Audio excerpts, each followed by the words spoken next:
उठाइए ना, उठाइए ना। হ্যালো, আচ্ছা ঠিক আছে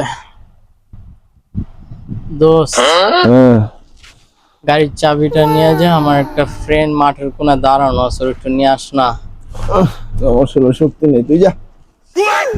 বেচারি মেয়ে এখন একা কিভাবে আসবো? দোস্ত চাবিটা দে। গাড়িটা কি বাইরে রাখা? দোস্ত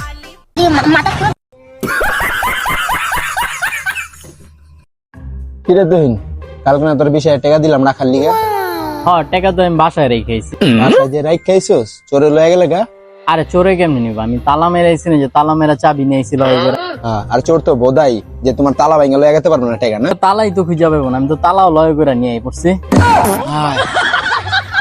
কি কাম করছিস তুই এটি?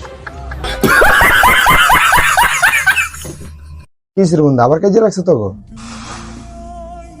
কি আর কম দুঃখের কথা বন্ধু, আজকে ওর লগে ঝগড়া লাগছে। অনয় কইতাছে কি হয়তো ওগরা বাচ্চা নিতে পার না, তগো বাচ্চা নিতে হইব। তারপর কি বন্ধু, দৌড়ে তো ওগা সাহায্য করলাম। তাহলে এতটুকু কইতেছি বন্ধু, আজকের পর তো আমার ফোনও দিস না, আমার ডাকও দিস না, আর আমার বাড়ির সামনে আইস না। তাহলে এটা কইতেছি তো ওগা, ঠিক আছে? হ্যাঁ, আমরা নিবেন, আমরা অনেক সুস্বাদু, আমরা অল্প কিছু আছে, নিয়ে যান তাড়াতাড়ি। আমরা হ্যাঁ ভাই, আমরা কত করে ভাই? বেশি না ভাই, 500 টাকা। ভাই দুই রামনা লে কই যান ভাই? এটা আমার রামনা ভাই, রে আপনার রামনা না ভাই, আপনার দাম না ভাই, আমার নিচের দিকে কই লাগেছে। হ্যাঁ, খালি টিকটক আর টিকটক। হ্যাঁ, যে বন্ধু তুই কিছু না হইতে পারবি এই ভাই তার পাড়া দিবি না।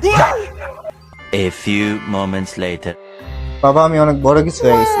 छोटा सा मेरा जहां है खुदा। আমি জানতাম বাবা তুই বাসার থেকে বাইরে কিছু না কিছু হয়ে যাবি। বাবা কি হয়েছে? বেশ আরাম হয়েছে আপনার।